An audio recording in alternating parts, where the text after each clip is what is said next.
Welcome back, All I Ever Wanted podcast. Here at the beautiful Central Social Hall, they've just fed us brunch. I'm ready to have a nap, but instead, I'm going to introduce our guest right away, the newest member to our 7-figure club. That's a pretty big feat. You know, everybody's always wanting to. They want to know, what are you guys doing to generate the returns that you are? What are you guys doing to have a better life? What are you guys doing to retire early? Well, retirement's just a word. We get busier after we're done doing what it is that we do that gets us to the point that everybody else calls retired. It's really just owning all your time. You decide when you go to bed. You decide when you're going to get up, and you decide when you're going to hit the day and what capacity you're going to go after it. Because I'll be completely honest, I don't know anyone that actually retires and their days get shorter or easier. They just really start enjoying life. So without further ado, I'm going to introduce you to the newest member of our 7-figure club, my friend Todd. How you doing? Thanks for joining us today, Todd. Thank you very much for having me. So, I guess everybody's going to want to know how, and I'm assuming you're not going to tell us crypto No. or NFTs or a lottery win. Yeah. Okay, so you probably have to put some time into this, didn't you? Because I don't know a lot of people that, and we're not going to use the word rich because that's, right, completely subjective to what you believe rich is. Rich could be your health, who knows? Which we'll also get into because you have a big proponent of health in your life as well. Right. I'm just going to ask this initial question. At what point, because Todd's much like me, not only are we Italian, but we never really did the 9-to-5 thing. We knew early on that we weren't going to be employees. There's nothing wrong with employees. Producer Mac did it that route and did it very successfully. Go back to your first recollection of trading time for money. Yeah. And what did that look like for you? It's a great question. I would probably start off with when I was talking to one of my teachers in high school, and I had really terrible marks. So she's like, you need to get good marks. Todd, you need to get good marks. And I'm like, why? Why do I need to get good marks? So you can get into, good school. Well, what happens when I get into a good school? Well, then you'll get a good education, and that's important. I get that. But what happens when you get a good education? She's like, well, then you'll make more money. And I'm saying, well, if we're in school, why don't we just start studying about money now? You can't put that question on them. They don't have that answer. They're teachers. They're very good at teaching what they were told to teach. Right. I'm not saying there's anything wrong with teachers, but yeah, no teachers can teach you how to generate income or revenue. She didn't really have an answer. I bet. Right? She didn't really have an answer. So I started learning about money at a very young age and how it worked. But it was my mindset to make me believe that I could actually make it happen. That's where I needed to experience life to make sure that I can get on the right path, surround myself with about the right people, and work forward from there. So I was blessed enough to be okay at certain sports that let me travel to different parts of the world.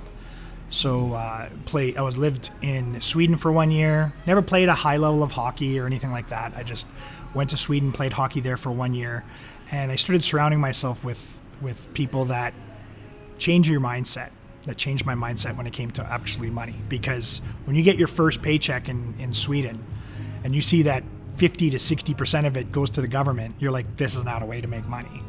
I'm missing something. And everybody over here thinks that way of life is so good because you're given the, the basic points of life. They try and standardize making it so everybody can live. Yeah. But they don't realize that doesn't really give you anything to be more.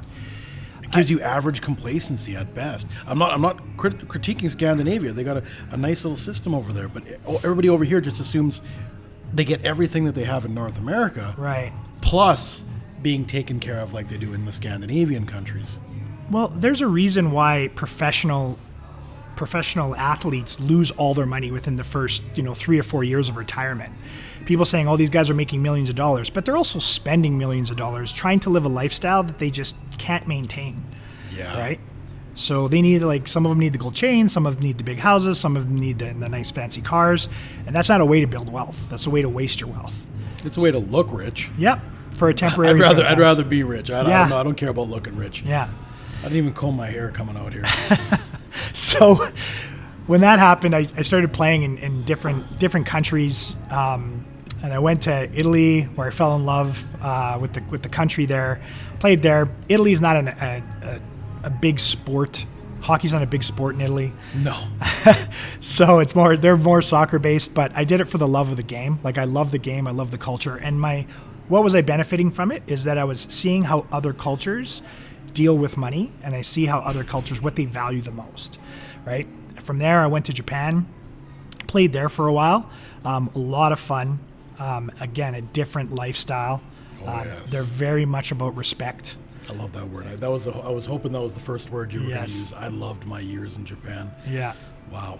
Yeah, they're very, very respectful. So, and you have to honor their code. So I'm not sure what it's like now. We're talking about in the 1990s, but you couldn't get playing time unless a senior player gave it to you.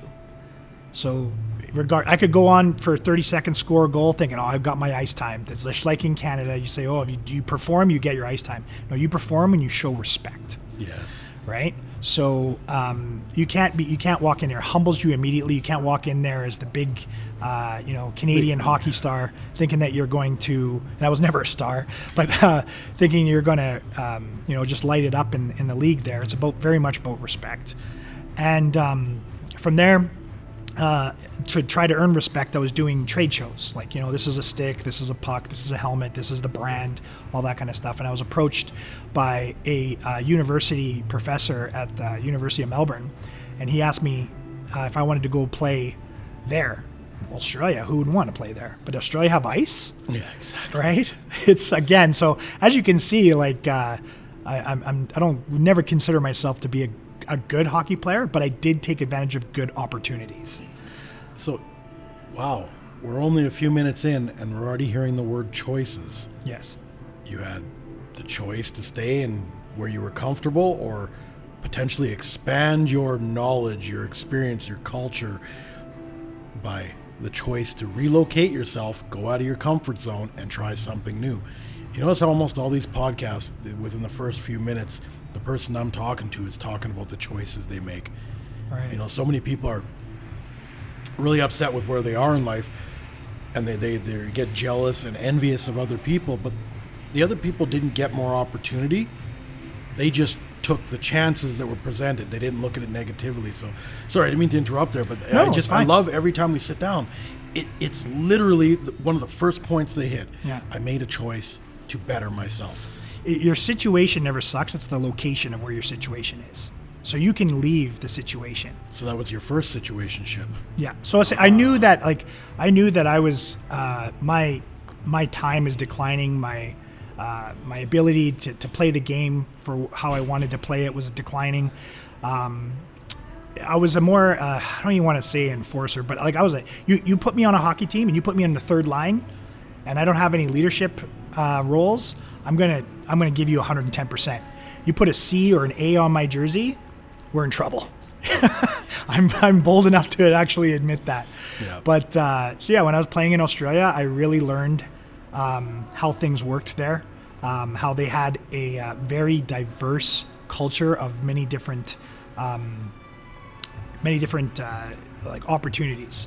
Of you see everything that country provides. It's very much like Canada, where you have people from all over the world playing there, and they all bring something to the table. So my mindset started changing. Even though I was going to university, I had a lot of professors. There were one professor there, I was really doing really bad in his class, and he just said, why don't you just come after class, we'll go over some of your courses. This is in university. I'm an adult. I shouldn't have to be told to come to after class and like look at stuff. And he was the first teacher, professor, mentor, who I really looked up to. Says, you're not stupid. You're not stupid. You've done all these things already, and you can be successful. The application is missing. The application is missing. And he goes, and there's some people that are meant to be students, and there's some people who are not meant to be students. Right? So then Textbooks versus learning from the real world. That's right. Some people are like, I wouldn't want a doctor learning from the real world. Please don't. Surgeons, don't go learn on people before you've read it in books. Yeah. But in certain situations, and this is where I completely vibe with Todd, is everything that I learned was real world application. Right. Like business, again, going back to Japan, that was the first country that I did business in.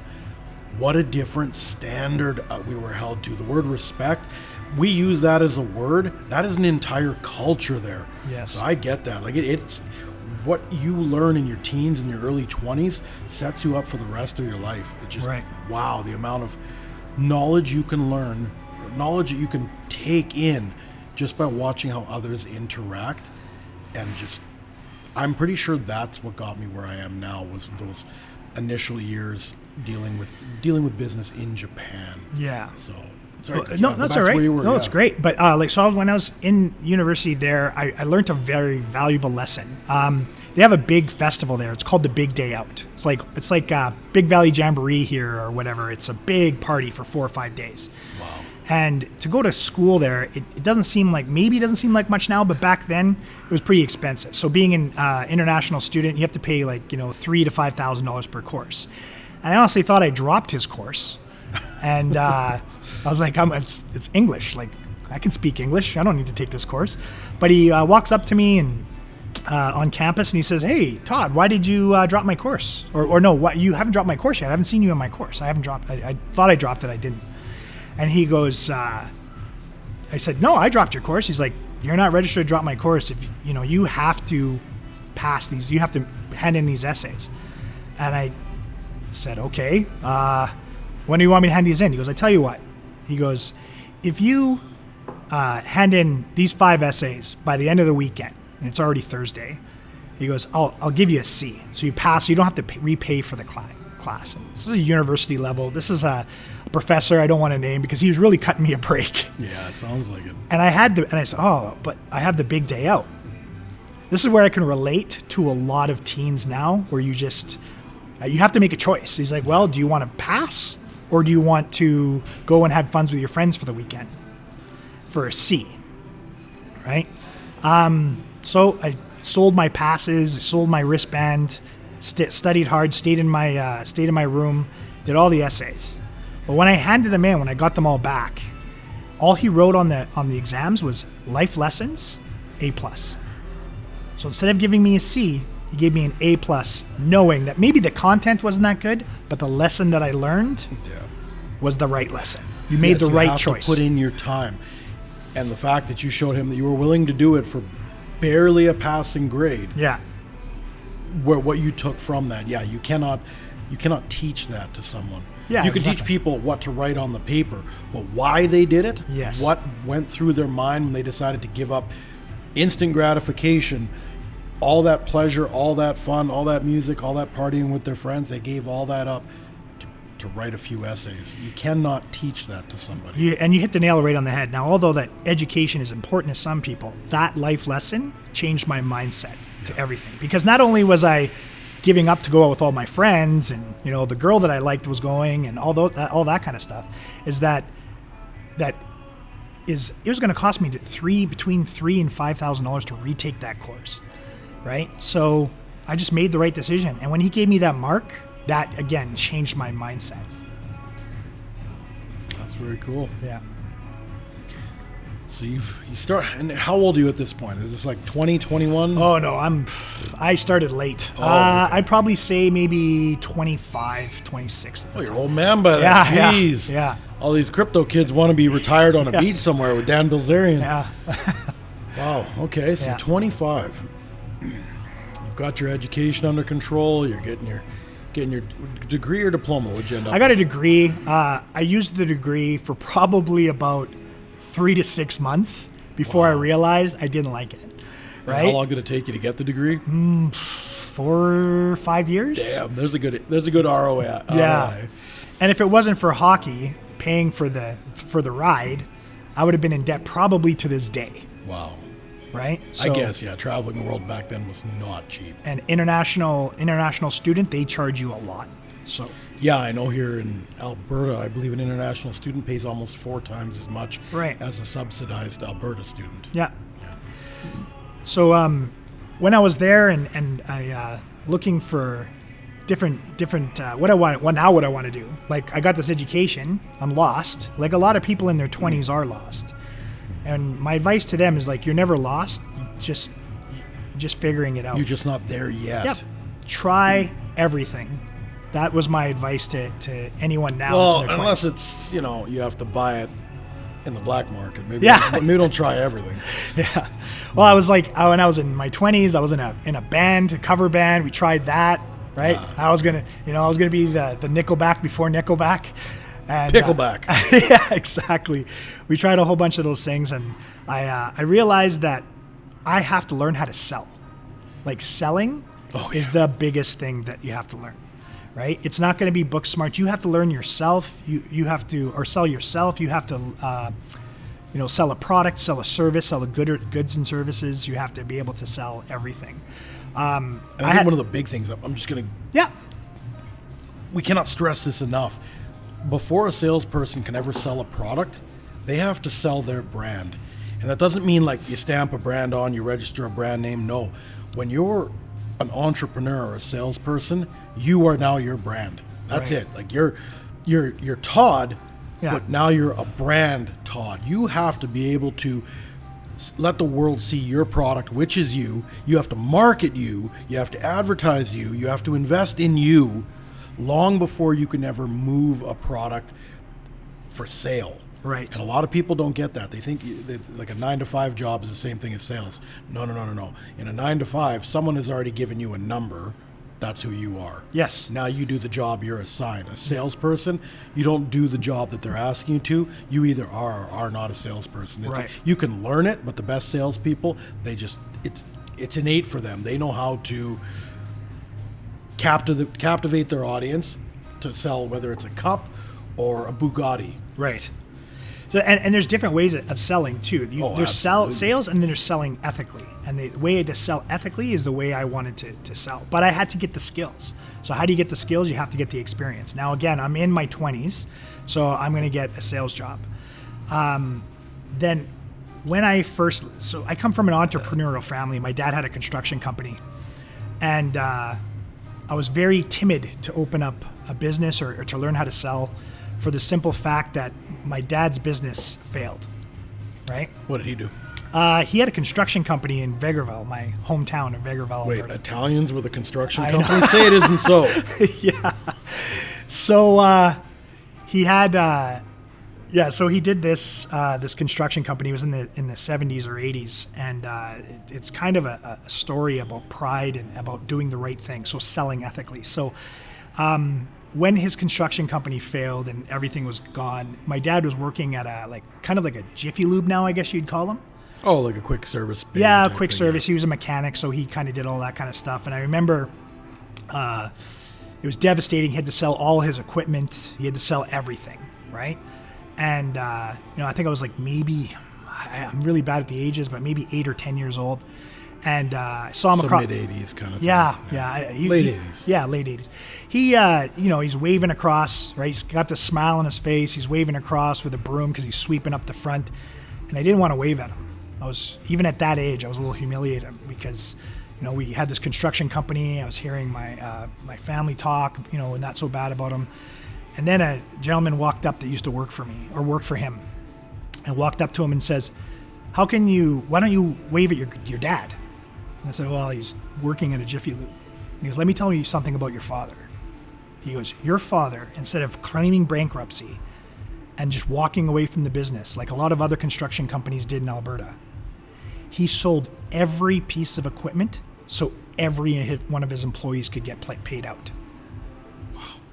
Right? Very few men exist anymore in this world. Yeah. Taking care of your responsibilities, because again, now we just look at everybody as numbers. Right. But back then, your father probably built all those relationships. Everybody worked hard for him. He took care of them. Unfortunate situation came up. There's very few men like that in the world anymore. Right. And when he did that, he said he has the respect of everybody, going back to respect, of everybody in this town because he did the right thing. Yeah. So he might be making just over minimum wage to provide for his family right now, but he's did the right thing. So it's sales, but selling ethically. And that really grinded into my brain. So I knew that I had to learn how to sell, but I knew I wasn't ready enough to open up my own businesses. So I worked for Molson as a beer rep, which was a lot of fun. You know, I remember you bringing that up a couple of years ago. I couldn't imagine you being a beer rep. Well, it was 20,000 in your 20s, making 20,000 a year with 20,000 a month expenses, working 20 hours a day. Okay. Right? So you did your liquor stores during the day, you did your pubs in the afternoon, you did your nightclubs at night. I was doing this up in Grand Prairie. So it didn't look like the Coors Light commercials where girls were in bikinis on snowboards in the mountains. No, you were grinding. Grinding. A different kind of grinding. Yeah. Okay. You were grinding. You were working. You were up against a lot of different companies. And again, I had a lot of fun doing it because it was all about building relationships. And I was always told that, going back to my professors at university, they say, you don't have to be the smartest guy in the room, but you should have the strongest relationships in the room. Oh, that's an interesting way of looking at it. I always like, whenever I hear, our guests talk about turning points or quotes that they heard or little pieces of advice that they were given, I love how everybody delivered it differently. Yeah. I love hearing the way that maybe the way I say it doesn't make sense to someone. Yeah. Then you just change the wording a little bit. You say it like that, and you're like, yeah, maybe nurture the relationships instead of trying to be the smartest person in the room. Absolutely. Because if you got all the right connections, they'll be the smart people for you. There you go. There you go. You surround yourself with people smarter than you, you're only going to learn. Right. What's the other cliche saying? Don't ever be the smartest person at the table. Right. Because if you are, you're at the wrong table. That's what are you right. going to learn from a table of people less smart than you? Yeah. People less wealthy than you? That's right. No, I love that. See, that's awesome. Thank you. I'm going to take that one.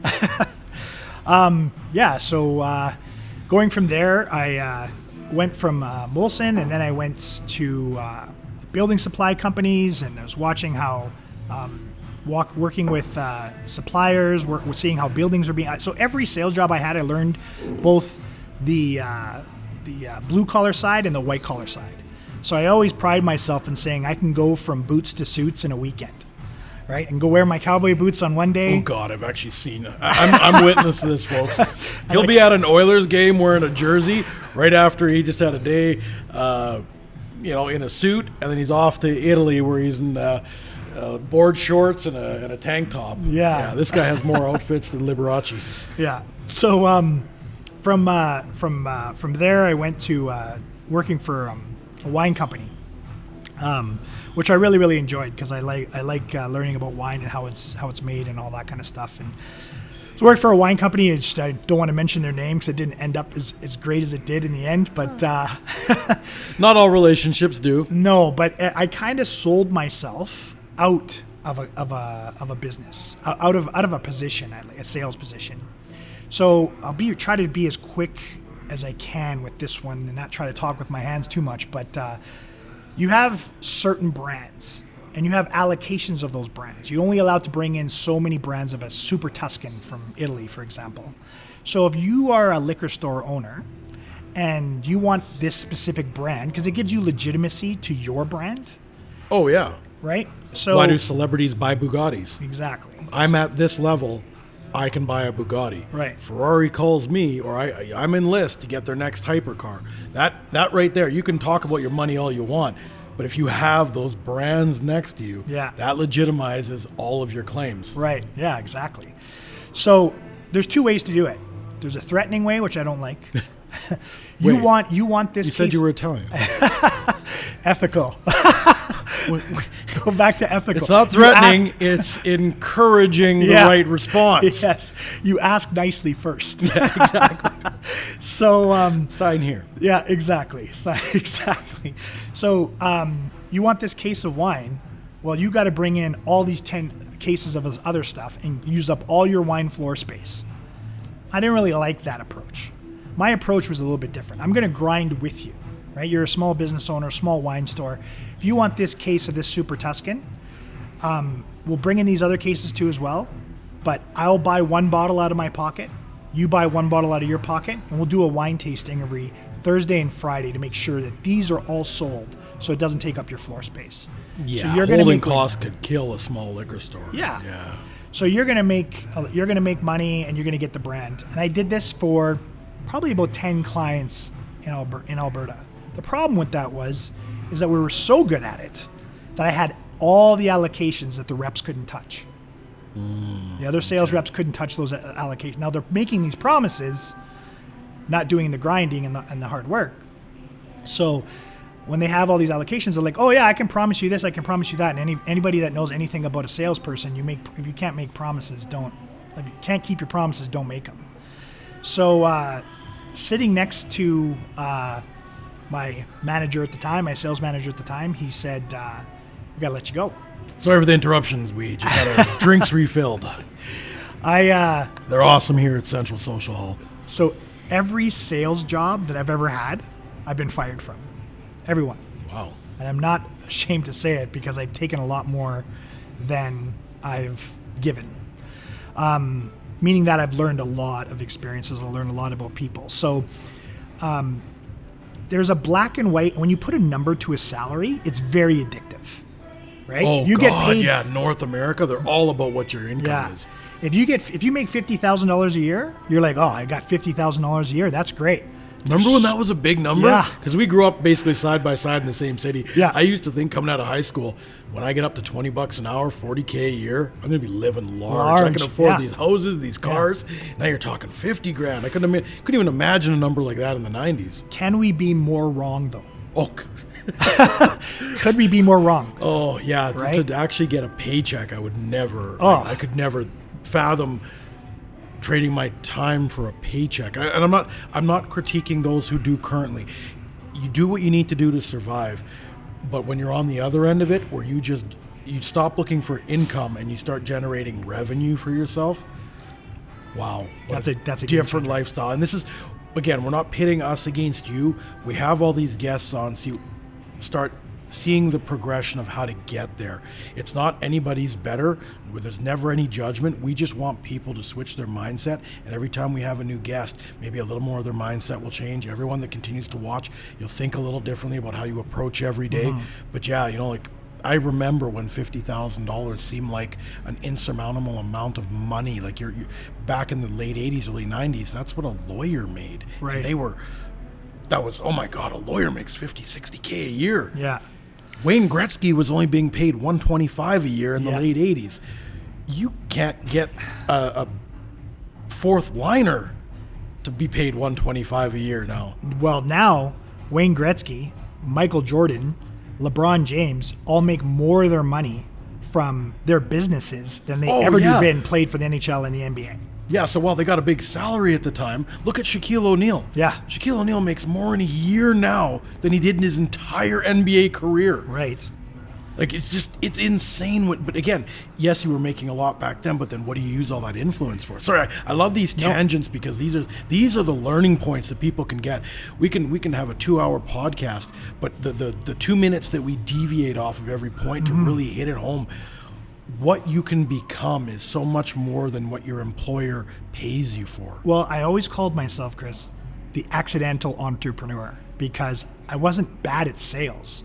I was bad at following their mandates and doing the right thing for the people. Yes. Right? And the best entrepreneurs find a different way to do it. And if it's not if it doesn't align with the company's SOPs, standard operating procedures, or whatever they want to deliver, they get rid of you because they want more company men. But they don't realize allowing a really good entrepreneur salesperson to go their way will end up generating more sales. Right.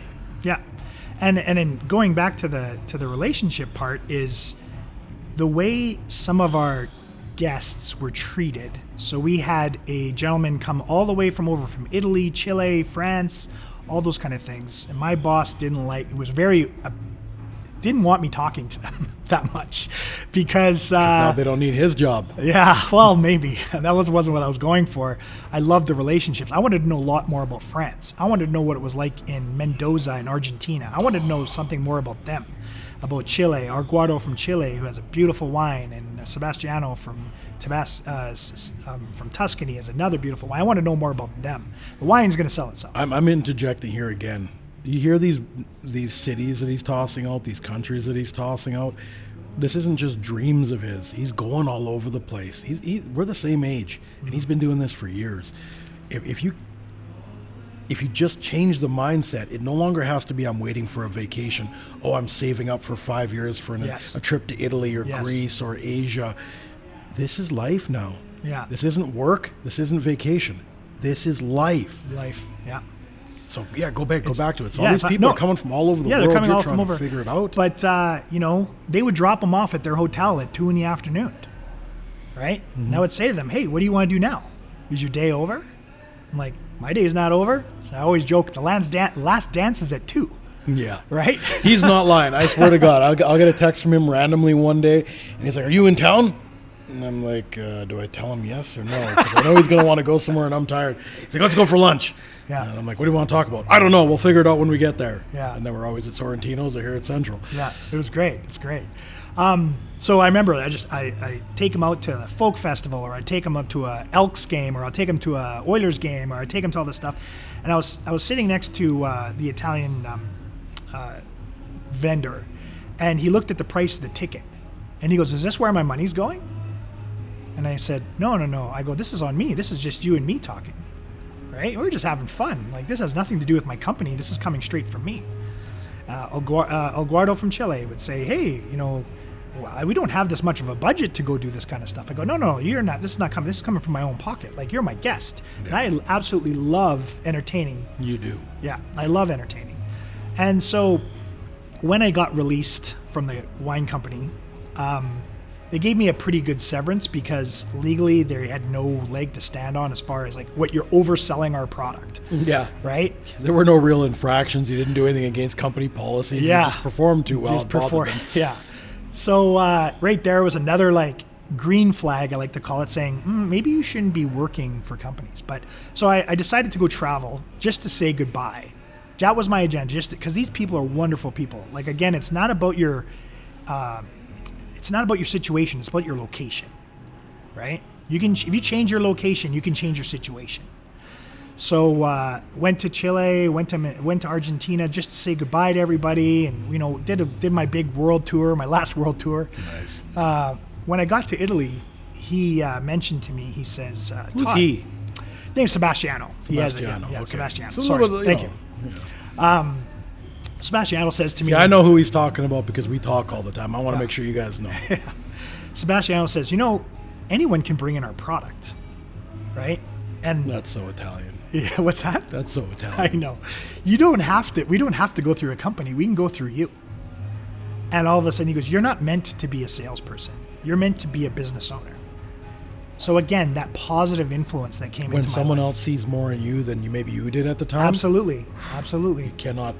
You cannot buy that type of, I don't care what you call it, coaching, mentorship, just faith and potential that someone sees in you. Right. That's incredible. You see it, but then you have to execute it.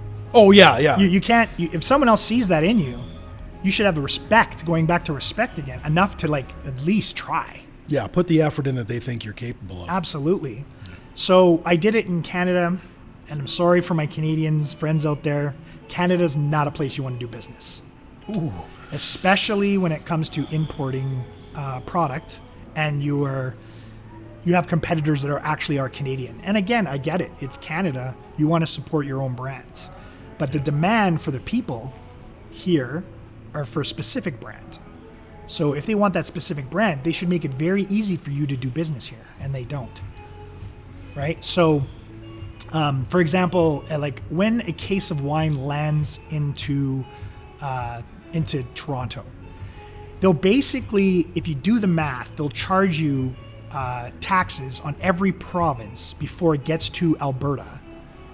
Wow. Okay? So you're going to get charged 30% tax or whatever. Now, this is all under like they say one tax rule, but it's you do the math and you'll see that it's a certain tax in Manitoba, it's a certain tax in Ontario, it's a certain tax in Saskatchewan, and it's a certain tax in Alberta before it even comes off the truck, right? In the U.S., it comes to New York, comes off the container, goes to your little distribution center. You get paid. You pay your taxes once, and then every single time someone comes by, you give them a PO number. They take the case, and then they distribute it for themselves. Yeah. It just makes it so much easier to do business down there, right? So so getting paid in U.S. dollars and maintaining those relationships you have, the relationships I have, I do import some products for specific people. Yeah. But most of my products is, I'd say 99% of it goes into the U.S. And, you know, like you said, I get the whole, we've got to keep Canadian businesses afloat and all that kind of stuff. But it's not like it's going to be massive competition, because you're not trying to sell the same thing that's already here. It's actually stopping you from doing business. And if you did more business, you'd have more revenue, you'd pay more taxes, and Canada would benefit. But it's almost like an excuse to say we're protecting Canadian businesses just so they can try and gouge you more for what you're doing. Right. But all that does is make you stop doing business here. It sounds good on the surface, but if you're actually in business, you're in importation, you do international trade, you find out it's literally just to gouge for taxes. It does not protect anything. You bring in your fancier wines that no one else here has, does not affect the sale of a Canadian wine. Exactly. They don't have the same product. Yeah. We don't even have a 300-year-old vineyard. Yeah. So how it's not like someone buying your product Right. is going to have a comparable one. Yeah. So it's very, and I can attest to this one because we've brought some of our products up from the Dominican, and some of them we just said, we're not even going to bother. It was just too expensive to potentially try and make sales here. They price you out of the market completely. Yeah, Right. and that's lost revenue for the Canadian tax base. Yeah. It's very unfortunate. So I completely get that. Yeah.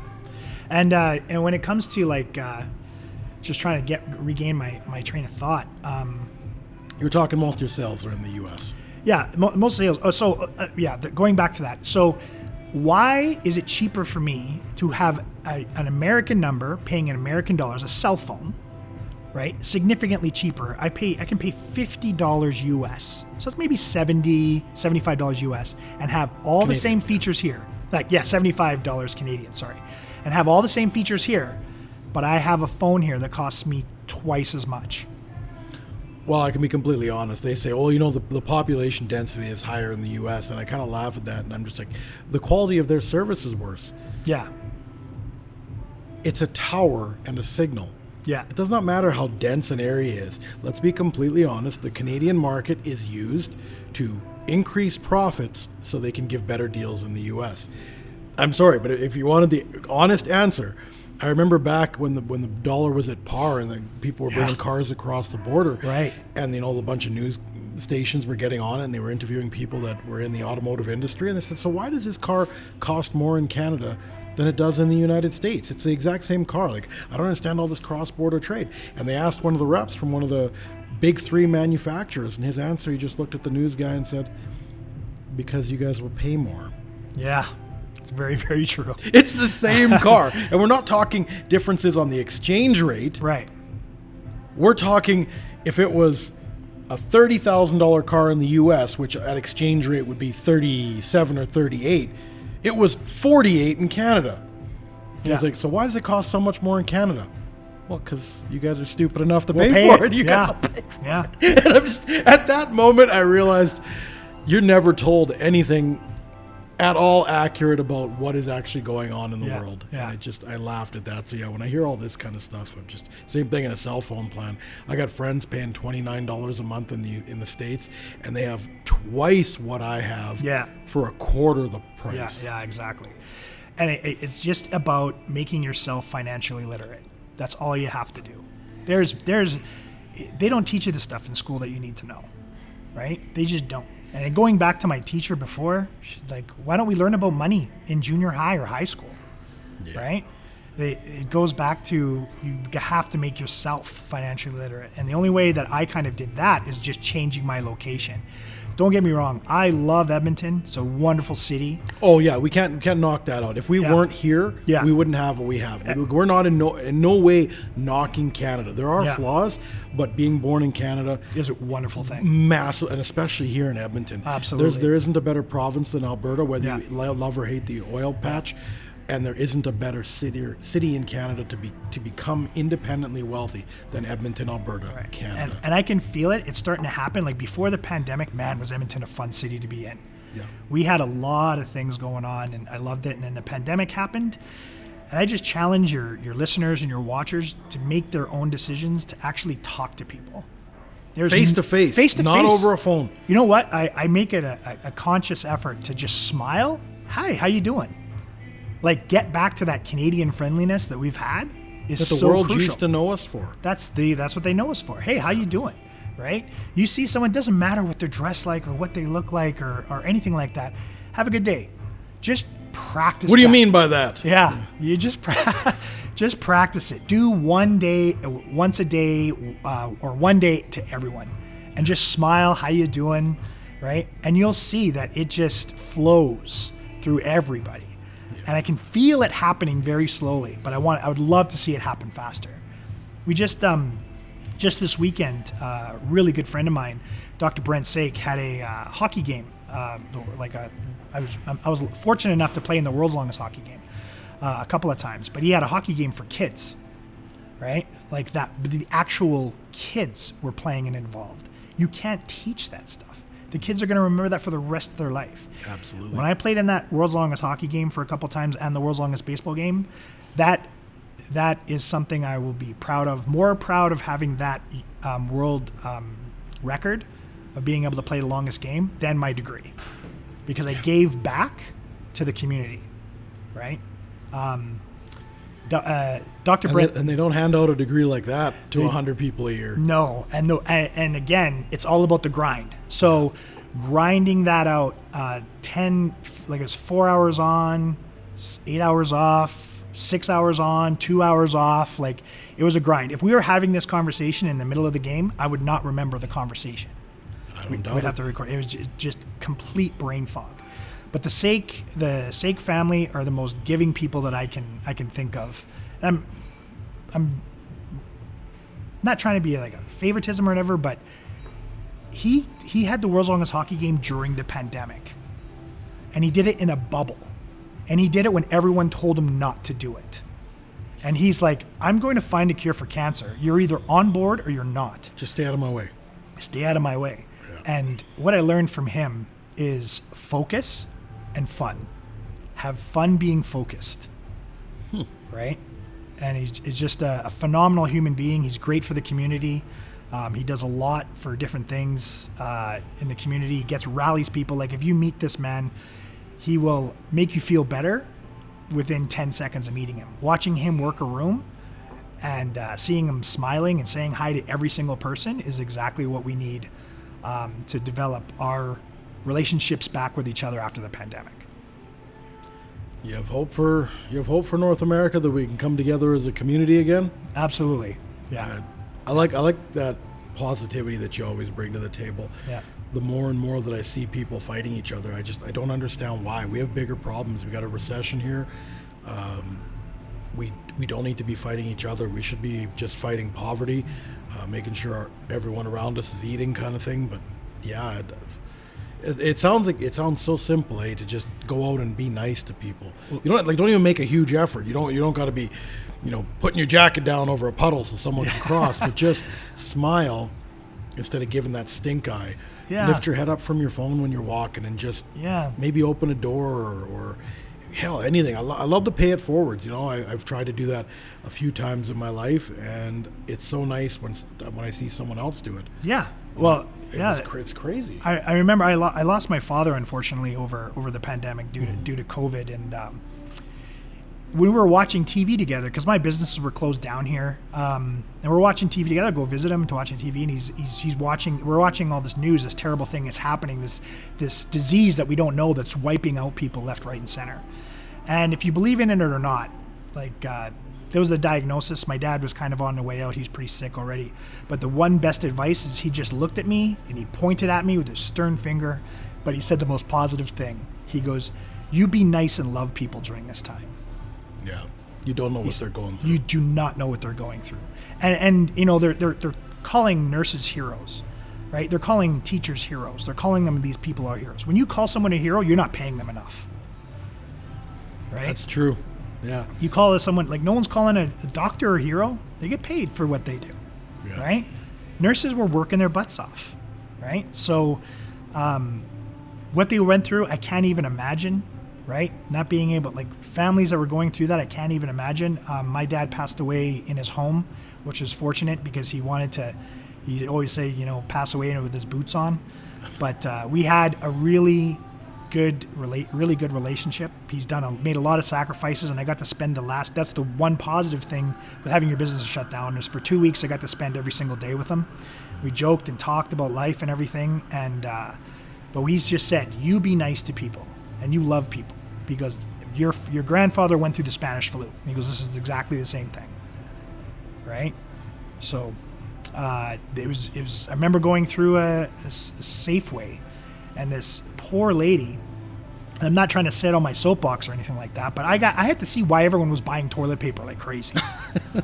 Why is everyone buying toilet paper? What's this coming from? Yeah, I don't recall sitting on the toilet all day. a symptom of COVID. I don't know if it was just a rumor that went around that people were losing their assholes or something. But yeah, I had nothing on that one, but I did laugh when I saw people lined up at Costco and Superstore and places like that buying toilet paper. Yeah, just buy a bidet. People have been doing that for centuries. What you need. Okay, before you're ever going to need the toilet paper, you're going to need the food. Yeah. Why aren't you stocking up on food? Why are you worried about what comes out of the other end? It was crazy. There was this lady that was walking through. She must have been in her 60s, but she was just a cute little tiny lady walking with a grocery cart, just pushing a grocery cart. She looked terrified. And I didn't even go in to buy anything. I went to go in to look. And I go, what's going on? Like, what? Can I help you with anything? Again, my dad's words ring true, because she looked terrified. So you're looking for this person. They're not looking to see what you can get. You're looking like, whoa, this is crazy. And she's like, they don't have my brand of peanut butter here. And I go, I need the smooth peanut butter, because the crunchy gets talked into my denture. She talked, she rambled on a little bit. And then I just kind of like went up on the top shelf, looked, and I saw that there was a brand of, craft peanut butter that said smooth on it. And I'm like, oh, here, you can have mine, right? And I'll take yours. How about that, a trade? I wanted to give her a little bit of dignity and say, let's trade, instead of like, you can have this, you poor old lady. It was like, let's trade. And the light on her face, it's peanut butter. People say hi, walking down the hall or walking down the street. Say hi, smile. Like, we are so lucky and so fortunate, especially with me traveling around the world, to live in the conditions that we live in. And what's going to bring us down is us hating each other, dividing each other. We need to be able to work together. And what's most amusing about that whole scenario is that we're being told to hate someone else. Right. We don't even have a personal reason to. We're being told that because of something in the past or something misunderstood about someone else is a reason to hate blindly. Yeah. No one teaches anyone to love blindly. Right. But we sure as hell will force the agenda that you should hate this group. Yeah. They're doing this or this or this to you. They're holding you back or this. And it's easy to believe when you want to, but man, what a terrible message to be out there. Why don't you go out there and prove it wrong? Yeah.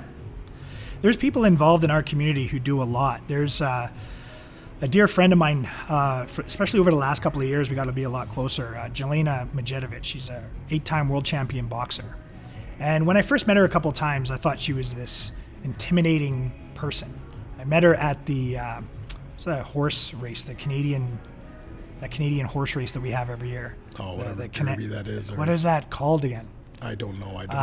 It's the horse races, but it's the one in the Canadian one, the Canadian Derby. Canadian Derby. Yeah. Okay. She was sitting there and everything, and I was betting on this person, and she looked at me and she goes, "Why'd you bet on that guy?" And I was like, "Oh, geez, 8-time world champion. She's gonna, punch me in the head or something like that, right?" And I said, "Well, his name, the horse was called He's Killing Me Smalls, and I like the Sandlot, so I thought I would just bet on this one." And she's like, "Okay, I'll go bet on it too." She bets, and we both ended up, I think she might have won money or lost money. This is going back like 10, 15 years ago. I see her out in the community. She's always doing something to help the community and everything like that. She's a wonderful person, but not only is she a wonderful person, she comes from a wonderful stock too as well. Like, her whole family is incredibly generous with their time. I met her sister. I might have met her sister once or twice, Aleska. And we were waiting in line actually at Buko, one of my favorite restaurants in the city. And she's like, "Well, why don't you and your friend join us for dinner? Like, sit in a booth together." I barely know her sister, and she invites us to have dinner with them. Like, again, it's all about being kind. And she's one of the most kindest, Jelena and her whole family, they're one of the most kindest people, and they donate their time, and they're such a good representation for our city. And she's got gyms here, and you walk into that gym and you feel like you're going to be the next world champion, right? You're hitting a bag and you're listening to music and you're having fun, but she creates such a positive culture that you just want to be a part of it. And you can get punched in the face. Yeah, you get punched in the face. Because reality's got to be there. There's good, there's evil, and then there's just life lessons. There you go. Yeah, but just wonderful people who she's always generous with her time, and she's one of those few people that will always call you back, right? Yeah, so it's just, we're very lucky to be in this city. We just got to realize it, and then we got to treat it like that, right? Some of the places I've been to, they have beautiful cities. Rome is a beautiful city. But after you see the Pantheon, after you see the Trevi Fountain, after you see the Colosseum, and after you see the Vatican, you go to some of those other areas, you see people flicking cigarettes on the ground and not cleaning things up and after themselves and everything. So yeah, the postcards look beautiful. Yeah. But yeah, you know what? I don't want to talk negatively about stuff, but just realizations you have when you go around the world. Absolutely. We keep saying this, and I think it was on the last podcast over at Maserati. The grass isn't always greener on the other side. No. The grass is greener where you water it. Right. So if you want a better city, stop saying, oh, your city's crap, or this other city or this other country's better. Mm-hmm. Well, what did you do to nurture the growth of where you are currently? Right. It's easier to say, well, I'm going to save up money and go for a trip over there. I'm going to move over there. Yeah, when you immerse yourself in their day-to-day lives, you're going to find out they have a different set of problems, maybe even the same ones, but you're just going to find something else. If you're that type of person that looks for the negative side of everything, you're going to find it in the middle of the Caribbean on a summer day. You're going to find, oh, there's a breeze ruining my day. Oh, there's a tree blocking my suntan. Those type of people always find something bad. Like I said, there's things about Edmonton that frustrate the hell out of me. Inconsiderate people are one of them, but at the same time, I'm not going to let that make me turn into a person who does not, like you said, smile, open a door, buy someone dinner that you don't even know, or the next person in line in the drive-thru. You know what? Grab their donuts and coffee too. Yeah, that's not going to affect my budget, but it might change their day, making them realize that someone out there that they don't even know gives a shit about their happiness. Right. It really does not take much. Right. So if you force yourself to look at negative things, you're going to find it everywhere in the world. Right. And I don't see a lot of negative when I leave, because that's not what I'm looking for. I'm not looking for it here. Yeah. So it's just, you know what? Let's shift directions now, just for a bit, because if we keep going on travel, we'll be here for like 5 hours. Yeah. I think you and I are going to have to do another podcast that looks like we just talk about travels, right? Even just in the last 5 years, because I'm not going to say I wasn't fortunate enough to travel, but I only ever traveled for business while I was still in the middle of my climb, we'll call it. I only really started traveling in 2017 to actually see the world. But let's switch gears. We started this podcast saying you are now part of the 7-Figure Club. Yes. Are you 19? Sorry? Are you 19 years old? No, I'm not 19. Did you expect to be in the 7-Figure Club at 19? Oh boy, I wanted it bad, but no. I didn't have an expectation of that at all. So you've mentioned that you played sports, got scholarships, you went all around the world. Yeah. You mentioned that you worked sales and a whole bunch of different things. One of them was something that transitioned in what you do now, like you're doing your wine sales. Do you want to touch more on the wine, or do you want to talk more about the other people have the word passive income? Yeah. Do you want to start talking about what else you do? Whatever you're comfortable talking about. You don't got to give dollar values. Yeah. I can attest, I know that when he says 7 figures, it's 7 figures. That's 7 digits. That means you're past $1 million in equity. It doesn't mean you have it in cash, because people think that being a millionaire means you have $1 million in the bank account. Yeah. Well, if you think putting $1 million in the bank is the smartest thing to do, you're not going to have that million very long. So with inflation over 8% in the U.S. right now, worse in a lot of other countries, $1 million in the bank, if 8% inflation is being worked against it every year, that means next year that $1 million, this time next year, is only worth $920,000. You're not a millionaire anymore, because you can only, you've got the number in there, but you can only buy $920K. So unless you're always investing, grinding, finding side hustles, passive income, it has to grow faster than inflation eats at it. Right. So what does Todd do? Oh, we're going to talk about another point. What do you got? You got exactly what you're saying. Okay. So $1 million cash. I used to think that that's the goal. That was the goal. That's not the goal. No, it really means nothing. It may be doesn't- something to visualize, that you like conceptualize, I need to be there. Yeah.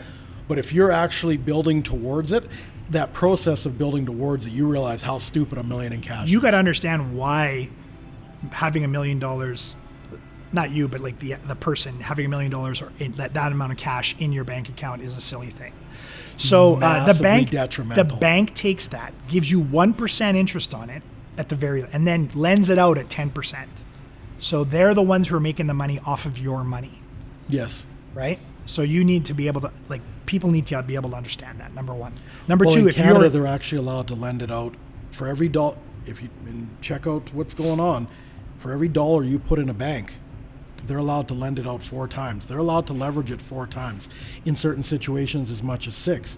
In the U.S., they can lend it out as much as 8 times.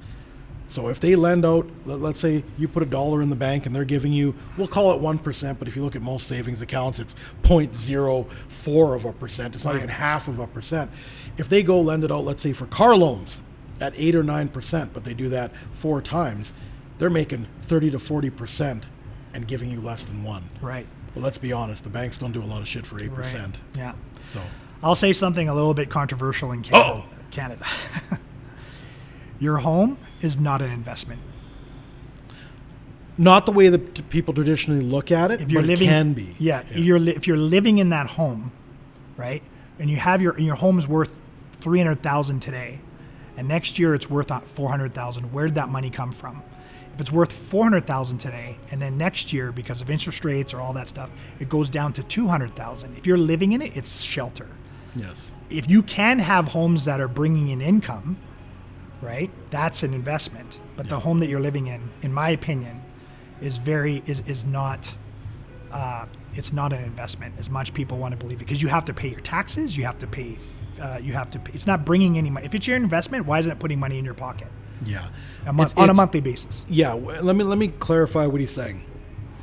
It's a savings plan, a forced savings plan, where later down the road you realize the value that it could be sold for, but it's not actually an investment because it's not actually increasing in value in all areas of the world. Some areas of the world, like we've gone through 2 big housing booms. Right. It's an investment. You could literally buy in the early 2000s, some of these lots that we were buying, these infills, this may mean nothing where you are. You could buy them for 140 to 160, and within 2-3 years they were worth 220, 230. So you could flip them or you could leverage against them, but by 2008, 2009 they were already up into the high 200,000s. And these are like basically tear down properties to rebuild something bigger and nicer. In those situations, yes, it's an investment. But if you were living it, clearly you can't tear it down. So the best thing you can do is hope that it grows over time and you keep putting money in. That's a savings account. That's all it is. Because And you said a key word there, hope. hope. I don't want my retirement being based on hope. Flip a coin. Let's see if we had enough Yeah. to retire. Yeah. Because yes, you may be making your mortgage payments. You may be making your interest payments on your mortgage, but have you factored in your property taxes? You have to pay your utilities every month. You have to pay your maintenance on it. You have to put a new roof on it. There's just it's not just the $2,000 a month mortgage payment. There's probably another $900 to $1,200 a month going in some form of payment to hold that house. So you're actually paying 50% more than you should. So if it's a $300,000 mortgage, you're actually paying $450,000 for it. So if it appreciated to $400,000 15 or 16 years from now, and you're like, oh look, I made $150,000. No, you broke even. Yeah. But the value is still there. So call it a savings plan. Don't call it an investment. What happens when you move? Oh, and this is the part that burnt me so bad. Not burnt me, but it got chapped my ass so bad when people brag about how much they made on their house. What they did is let's say they bought in the late 90s or early 2000s. Yeah. Like, yeah, I got my house for $220K, and the realtor just told me I can sell it for $480. I'm out of here. They never did the math to figure out their $220,000 house cost them $340. But the people be like, oh, shut up. That means he's still making $100,000. Yeah, but you got out of that and went into a $600,000 house that was only $380 a little back. You didn't move up. You just got a more expensive liability. Yes. But people don't look at it like that, because that 5 bigger, again, you just got to change the mindset, how you look at things. You'll realize you're going backwards. We're talking about houses now, but your cars are depreciating assets. If you're not buying and appreciating, collecting cars, that is the biggest depreciating asset you'll have. The next, if you don't do it right, is your house. And watching your podcast before, is it with Connor?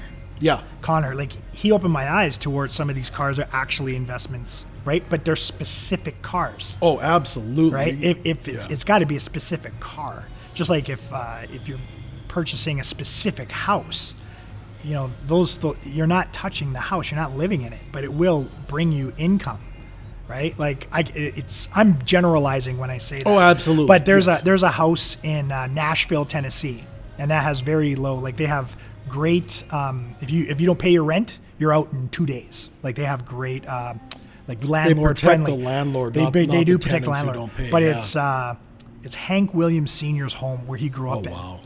So that place is making hand over fist. Like you're renting that out for a couple, like from $500 a day. In Montgomery. Look it up. $500 a day to $1,000 a day. In that, whoever owns that house, I don't know if it's his family or whatever, but he's making a fortune off that house. So that's an investment. But again, no one's living in that place. Yeah. Right. So it's really hard, like to make money off your primary residence. So going back to So what the moral of that story? We talked about for 5 minutes. The house that you're living in is a savings account. Yeah. Not an investment. It's no different than putting money in a jar and then having money at the end. Yeah. It's not really going to be worth more than the value you put in when you knock everything, the subsidiaries and the supplemental costs of owning a house. It almost always zeroes out. Just that you have to understand. So don't let some real estate mogul tell you that you should be what type of house you should be buying for yourself. Investment properties are ones that other people pay for. Because at that point, a lot of people assume that an investment property is something that someone else pays your entire mortgage on. No. You're winning the moment they're paying more than 70% of it. And this is what I've told people, like, oh, you rent them out for below what the mortgage is? I'm like, yeah, who cares if I have to cover 15% of the cost? That means someone else is paying off 85% of the mortgage. Someone else is gonna pay 85% of something that I own 100% of. Well, I can't do that. I need it to make money. I can't afford it. Aha! Your scenario doesn't make money. There you go. In 10 years, we add another zero. There you go. Exactly. We add another zero to our equity. Yeah. So, do you want to add to that, or do you want to go to another? Well, again, form? no. We're talking about like just being financially literate, and like I was saying, if you don't like the situation that you're in, you change your location. Absolutely. Right. So. It doesn't have to be physical either, right? So with me changing my mindset or trying to find like-minded people, I searched the internet to find someone that makes sense. I'm going to drop some names here because I want dropping. Yeah, I'm going to drop some names because I want your people to follow them, and I'm going to tell you why. Is Jim Chong is a person that I've talked to him on the phone. I've never met him in person. He lives in Toronto. He's a U.S. real estate investor, and he bought during the 0809. Yep, 0809. And Steve Lin, who has all of his net worth in dividend stocks. Yep. Dr. Brad Klontz, that is actually talks about psychology. The psychology of money and how to not panic if your stock goes down, how to continue to keep investing, and then Seth Godwin. Can I go in there real quick? Yeah. I find it funny that people will panic sell when their stock goes down. That's on sale, man. Yet they'll go and drop $6 on a cup of coffee. They get nothing but instant gratification for it. One, the money disappears. Right.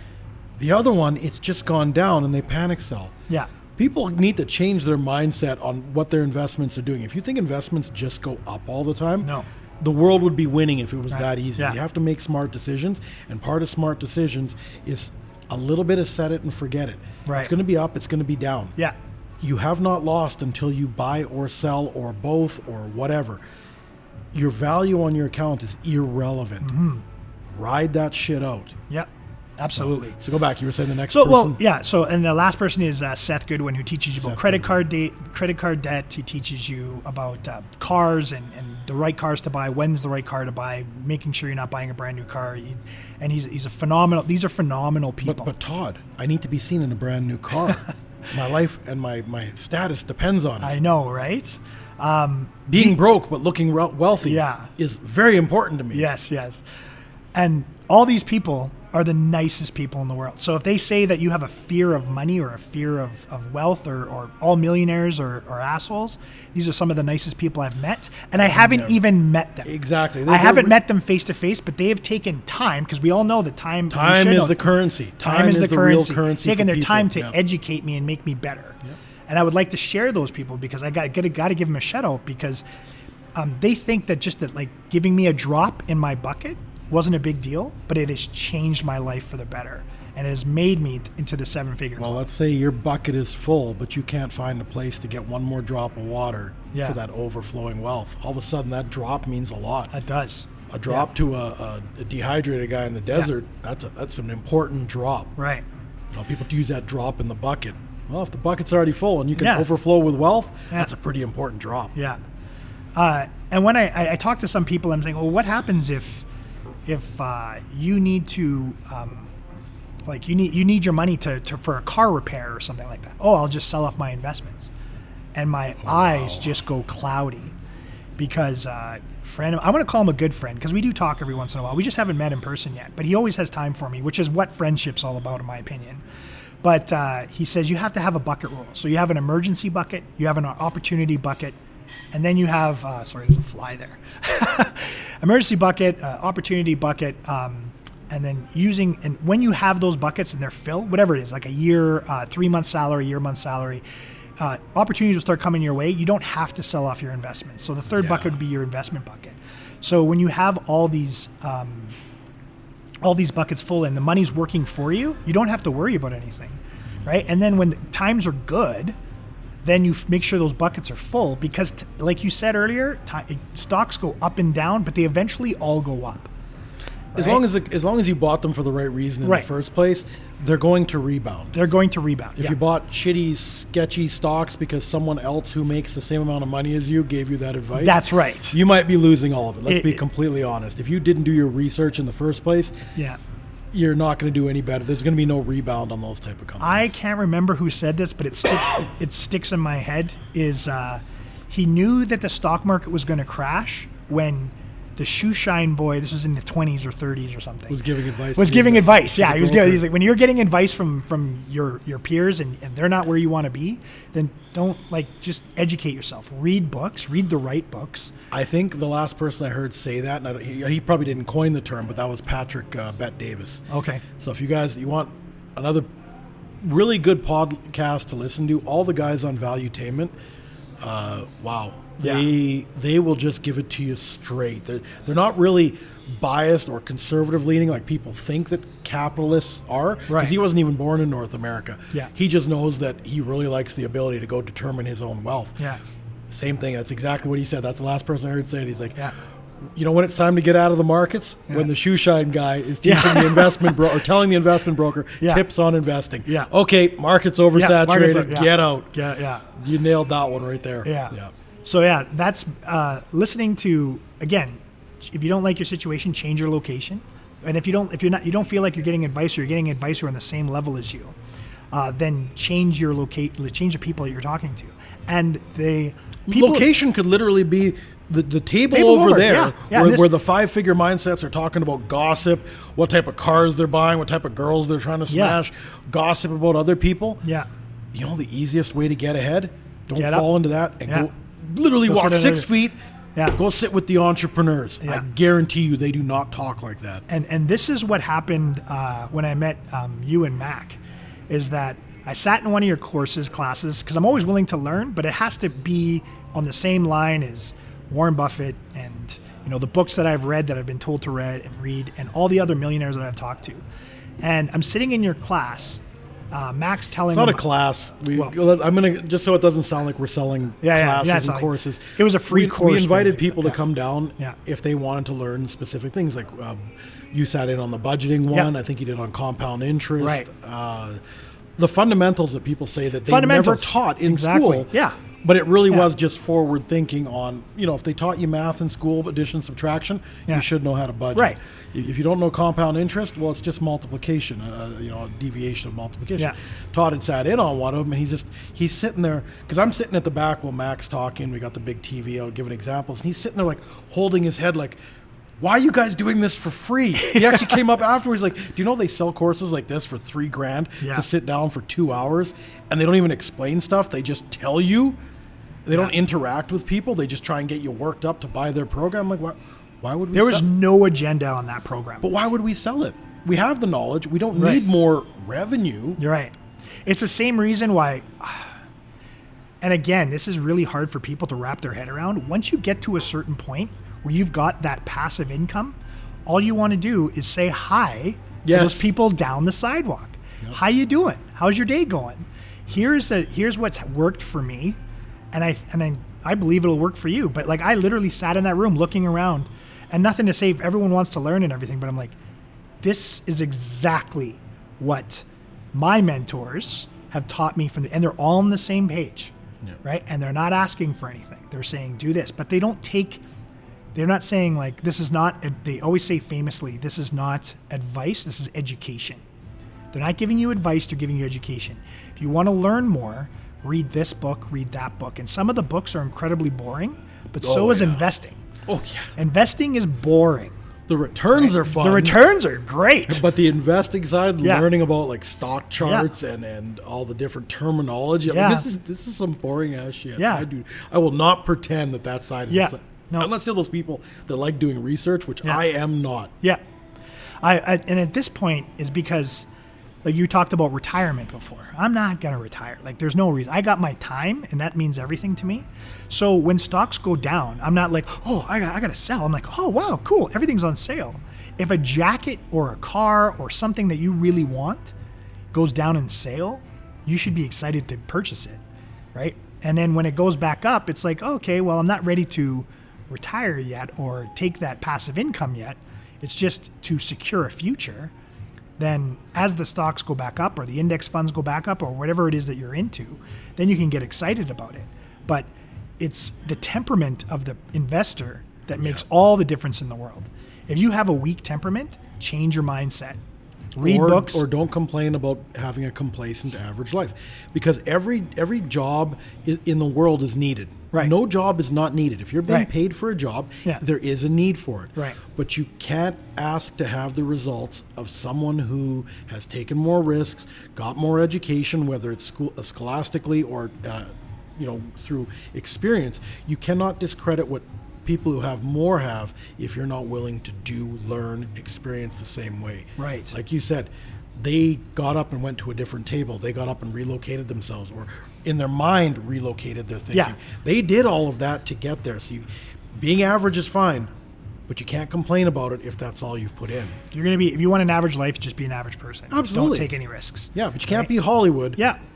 And the people that say, well, I can't leave. I've got my family here. I've got all those things. Now, those are legitimate like reasons, but you don't. But with the brilliance of the internet, you can change your location not physically, but by talking to the right people. And unfortunately, the internet, 99% of it's all bullshit.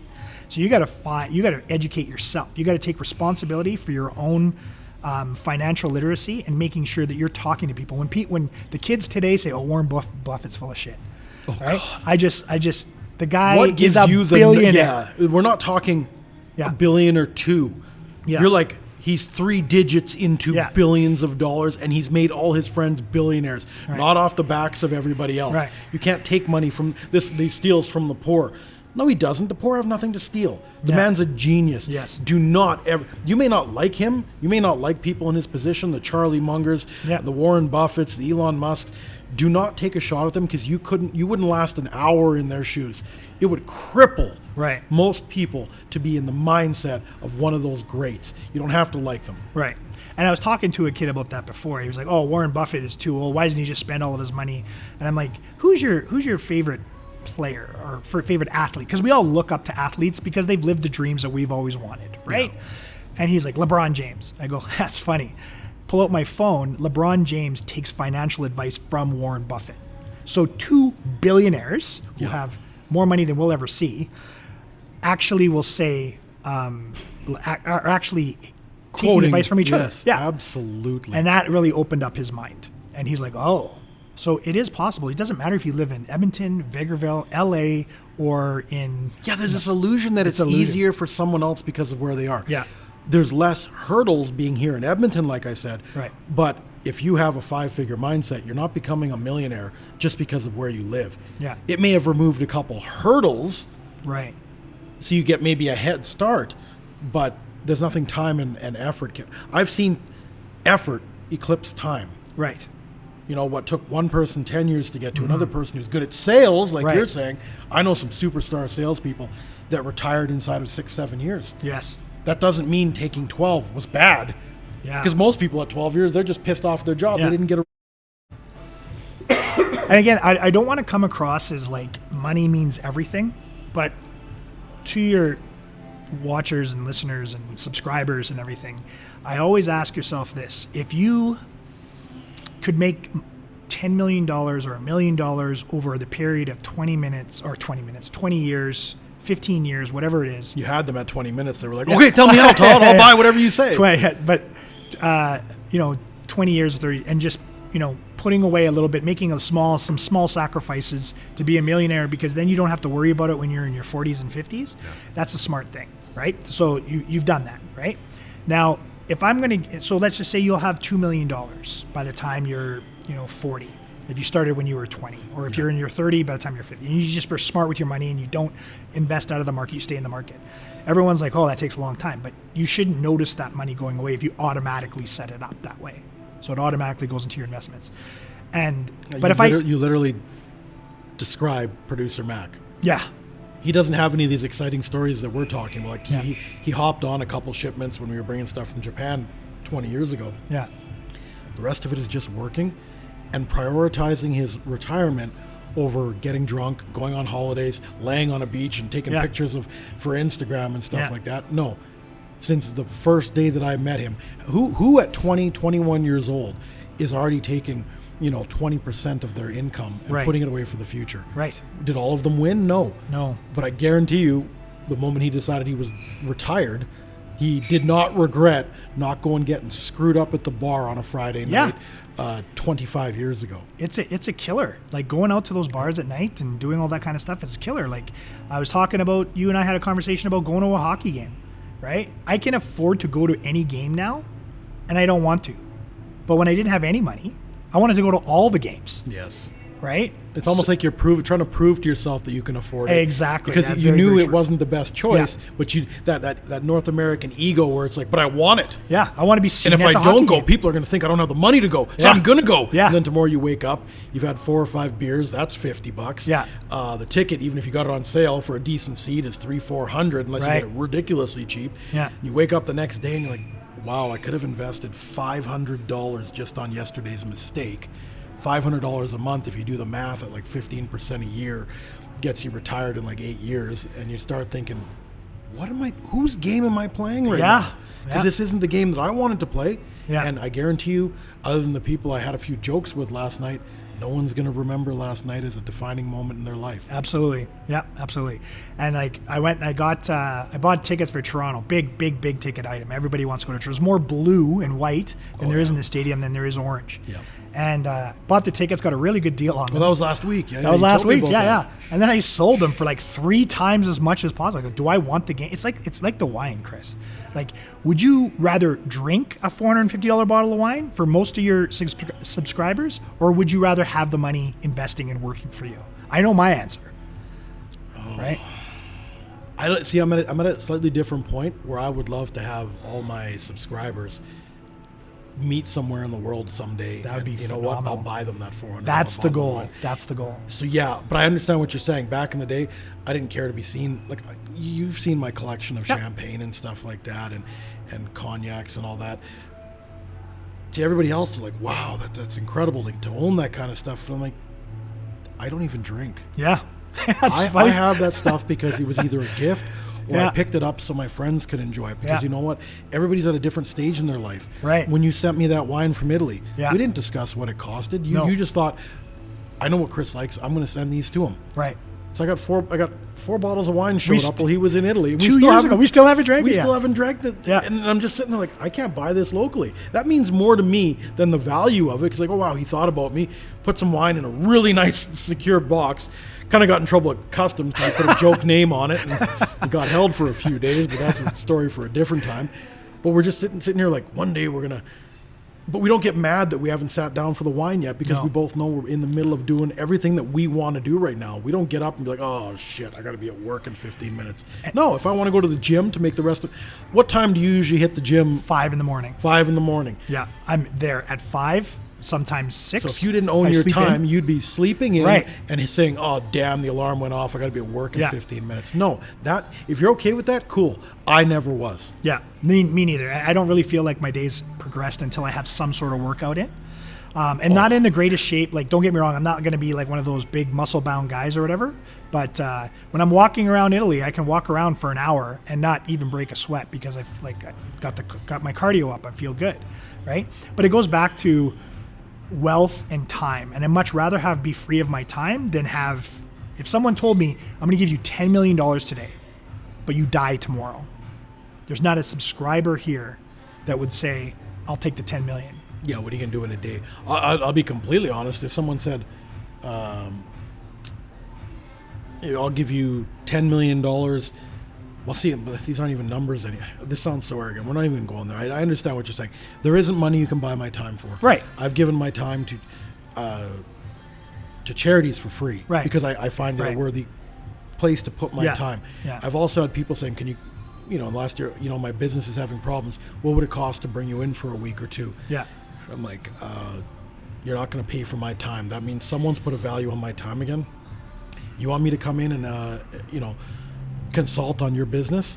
I need you to make, so you can get a tax receipt, go make contributions to the food bank, Kids with Cancer, or any charity that you have that's registered where you'll get a tax receipt, and I'll come do it for free because you're not putting I don't care if you offer me $10,000 an hour to work. I'm not going to work for money. And I know that sounds incredibly arrogant when people are struggling right now and things are hurting, but I want all of you to be at the point where you can turn down giving up your free time, because I'd rather you be there for your children's first soccer game, graduation from elementary, graduation from high school, their diplomas, their degrees. I want you to be, and this is the worst thing I've had to hear, but thank God, like, you've brought it up. The pandemic you were so grateful for it because you got to be with your dad in the final moments. Imagine being stuck somewhere else. Scott did this in one of our very first podcasts, and this hurt him to say it out loud. I was so fortunate to be stuck at home because I lost my grandpa and I was there the whole last week. That would have never happened because they would have shipped me off to work. Yeah. He said the best thing that ever happened to me was being locked down during the pandemic. Imagine having to say that out loud. We're all in the middle of our hustles, our struggles. We're fighting poverty. Some people are doing better. Some people are doing worse. We're fighting each other all the time. And the best thing that I've heard in the last 2 years is the pandemic was the best thing to happen to me because it recentered my life. My family became a priority again. Yep. What a weird thing to have to be thrown into to see where your values actually lie, because we get so caught up trading time for money. I will never do that again. Yep, exactly. And that's what I got that luckily enough at an early age. And I gotta say something too, is just that you are not an arrogant person. Thank you very much. I'm going to butter your muffin here for a bit, but I've never seen someone so generous with their time. And I say the same thing. There's going to be people watching this podcast probably thinking, "Oh, that Todd guy's so arrogant. That can't be." I don't care. Those aren't my people.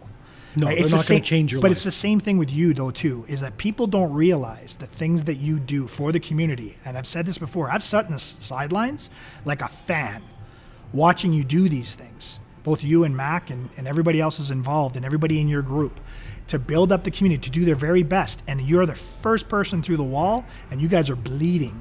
And I don't mean that as metaphorically. It's just you guys keep on doing these things, and it's that group that keeps it. Well, that's not real. That's not real. That's not our audience. I've heard that my whole life. Yeah. Right. And like what you're going to be doing on March 11th. Is it March 11th? Yeah. By people. What? It's got to be too good to be true. It's never too good to be true when people can tell their story. You are the prime example of saying, "Hi, how's your day going?" right? And sometimes even just to piss people off because they want to be in a bad mood. I'm like, I'm not going to let you be in a bad mood. Yeah. Because you might affect someone who's important to me and bring their mood down. Absolutely. Yeah. One of my best friends, he lives in Australia.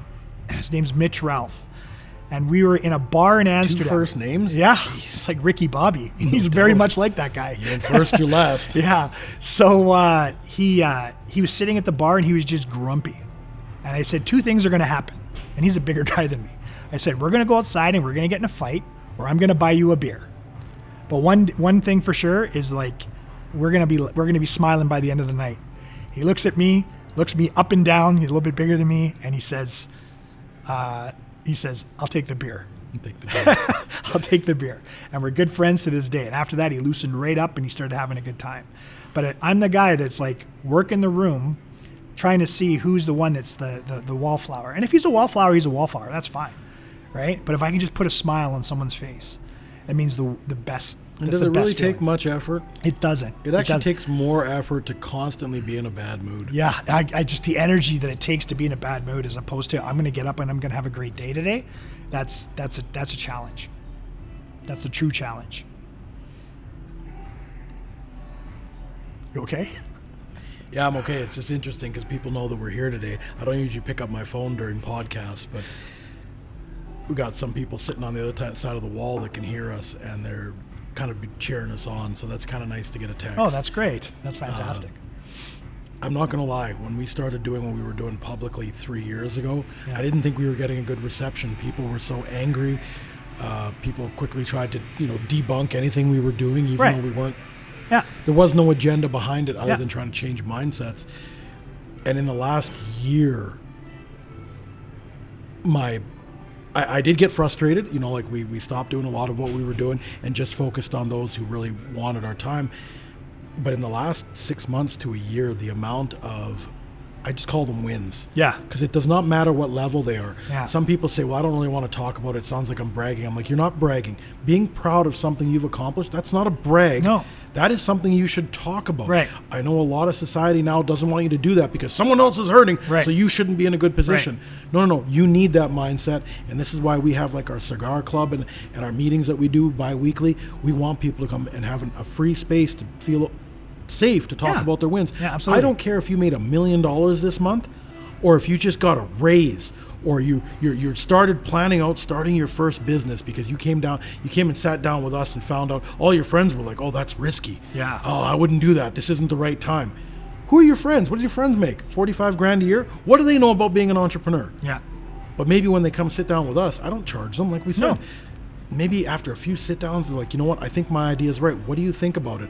It may sound silly to you. I'm like, no, it does not sound silly to me. I'm an entrepreneur. Mm-hmm. The fact that you have an idea and then you've got a group of people that have done every process, doesn't matter what they're selling, product, service, or idea. You've got a group of people that are going to tell you, you can sell anything. Yeah. How are you delivering it to your, and I don't mean the delivery after it's purchased. How are you getting your message to your potential clients? Yes. That's something that you can be taught so you don't go bankrupt before you actually start making the big sales. Everything is a good idea. Yes. How you market yourself. Remember back to what we said at the beginning? Your brand is important long before you have a product. Right.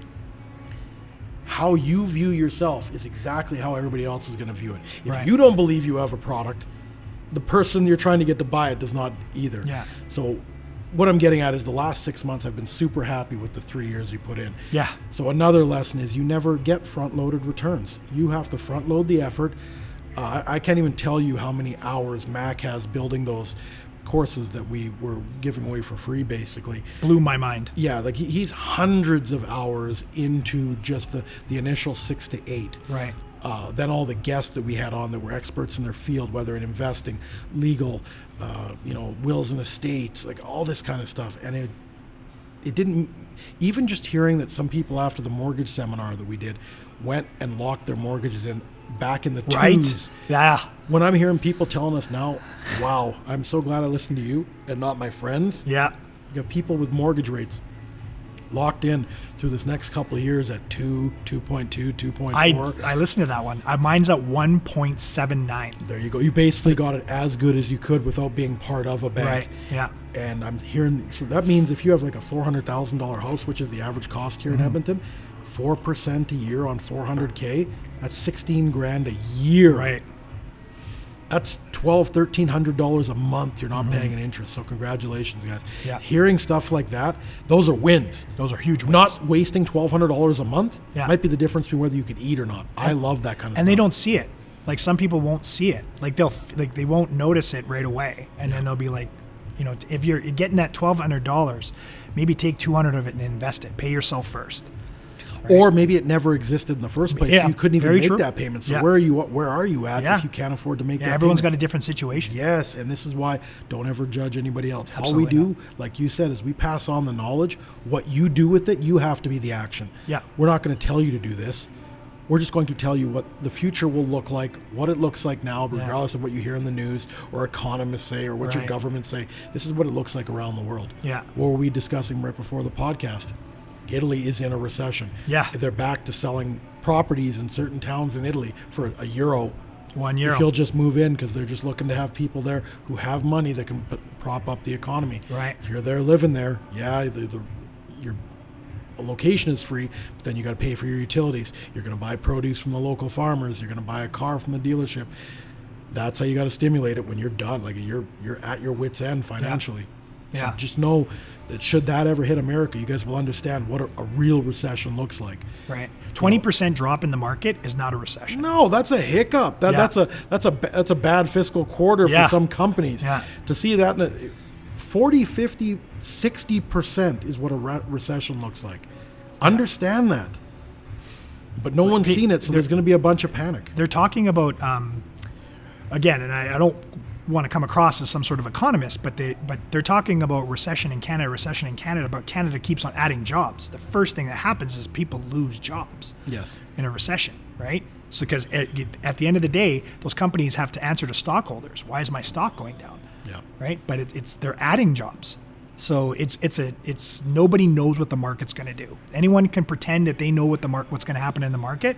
Those people are going to be trillionaires, right?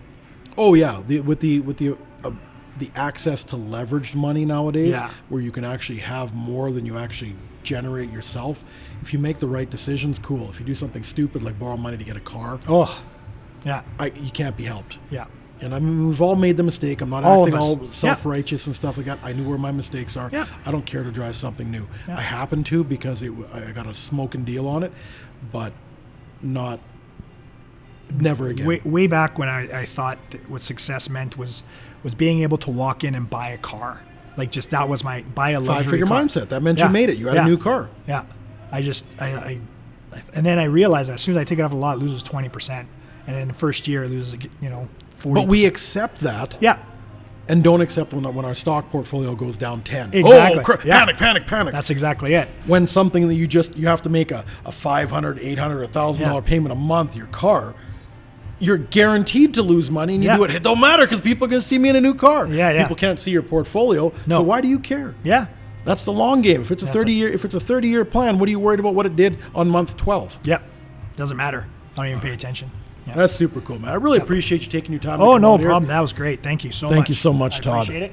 Yeah, we're definitely going to have you back because I think people, now that they've heard the kind of things you've done, I definitely think that, we're going to have to make you get you to make a list of all the places you've been. And, let's just talk about Lots traveling. of stories. Yeah. Travel's great. My travel was only business orientated, so I never even got to see the countries. I got to be in the countries, Yeah. but I never actually got to take in the cultures. You know what I mean? A lot of my education comes from seeing other cultures and how they do things. Like we talked about, we'll end the way we talked, is about having respect. Remember, you are guests. I'm your guest. Yes. Right? And I'm a guest in another country. When someone invites me into their home, I'm a guest. Right? Someone invites me into their restaurant, I'm a guest. That's why they call them guests. It means it's a privilege. Absolutely. Yeah. Like I'll talk about our group. Our group was in Dubai for Christmas and into the New Year there. Mm-hmm. Respect at a completely different level. You do not bring your outspoken political beliefs. You don't bring your talks of oppression. You don't bring your drinking habit to a place like that. And we call them backwards because we don't agree with the way they do things. Yeah. But over there, respect gets you everything. You know, like here, you and I will fight over the check because we want to cover it. Over there, if you're their guest, you will basically dishonor them by sneaking away. Well, I'm going to the bathroom and going to pay the check. Oh, geez, that's a classic Todd and Chris move. Yeah, their culture demands that if you have a guest, they should want for nothing. Yes. What an amazing group of people. Absolutely. That we do business with over there. Yeah. It's just you're dealing with. It sounds like, oh, you're throwing out the word billionaire. Oh, they're bragging, they're name dropping. No, you're never going to ever hear me use names. They don't care what they're worth. They don't walk around with a price tag on their head because, I mean, they all dress the same. Yeah. They all so respectful. They always give you the right to talk. Mm-hmm. The only reason they're happy with what they have is so they can share it. Yeah. They'll make comments like, you want to go out on the yacht later? Yeah. They don't say, on my $100 million yacht, so you bow down. No, you want to go out on the yacht. We can take out the Sea-Doos. You know, oh no, don't take the Rolls Royce to go out for lunch. I'm going to send my 14-person helicopter because it'll only take 2 minutes instead of 16. But they're not talking about it for the dollar value. It's, I have this in my life. Right. I want you to enjoy it as well. Yeah. How do you knock someone for that belief? You may hate capitalism, you may hate the way other people do things, but when the first thing they wish you is health, wealth is second. Health is first. First thing they always wish you is good health, my friend. Yeah. Because health is wealth. It is. What good is having these millions of dollars or billions of dollars that we're talking about if you're on life support? Yeah. You can't buy more time. I don't care what anybody thinks. At least as far as I know. No, you can't. And the thing is, and we can end the podcast like this too, is that everything, it's like $1 in $44 trillion or one in, I always think dollars, 1 in 44 trillion chance that we're alive on this planet. Yeah. Right? So everything in my mind is a privilege. My relationship with Brent Saik is a privilege. My relationship with Jelena is a privilege. Jim, Steve, Seth, Dr. Brad Klontz, those are all privileges. And being on your podcast has been an absolute privilege. Well, I appreciate you coming on, man. Thank you very much. All right. So, like I said, we're Italian. We talk a lot. We're actually done now. So for producer Mac, for Todd, I'm Chris. All I ever wanted podcast. Like, comment, subscribe. Would love to hear what you think about these kind of discussions. We will absolutely have Todd back on to discuss all of the cool places he's been around the world. For now, we're out.